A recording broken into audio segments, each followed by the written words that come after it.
These are pretty easy to replace, but you might not be able to get the parts if you aren't a licensed HVAC tech. Most wholesalers won't sell to homeowners, but if you do manage to get your hands on a new motor, you might be able to install it yourself if you have some mechanical ability. If it's an older furnace, you might run into some issues getting the motor shaft off the assembly. HVAC techs have special tools to remove a stuck motor, but you can try using a product like WD-40 or liquid wrench, and try tapping it out if it gets stuck. Generally speaking, these are the steps to replace a blower motor. 1. Shut power off to the furnace. 2. Remove the bottom door of the furnace.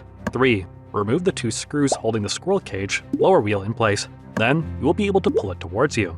If the circuit board is in the way, you will have to take it out too. 4. Disconnect the plug connecting the motor to the circuit board. 5. Pull the squirrel cage out of the furnace.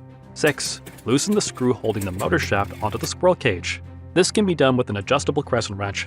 7. Flip the squirrel cage over and remove the bracket that is holding the motor to the squirrel cage. Now is a good time to take a minute and clean the squirrel cage. They can get pretty dusty, which will make the motor work harder and cause it to overheat in the future. 8.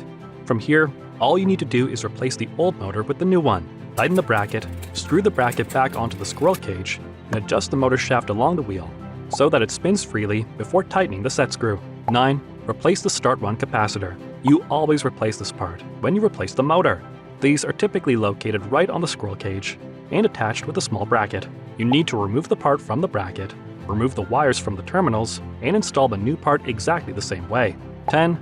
Now you can put everything back together. You'll have to plug the motor back into its spot on the circuit board, slide the squirrel cage back into place, and button everything up. If you're unsure or uncomfortable with the process, it's recommended to consult with a professional HVAC contractor. If you decide to reach out to an HVAC professional, feel free to click the link in the description to get offers from your local HVAC contractors. We also have a free cheat sheet with 28 tricks that can help you save on your electricity, heating, or cooling bill each month.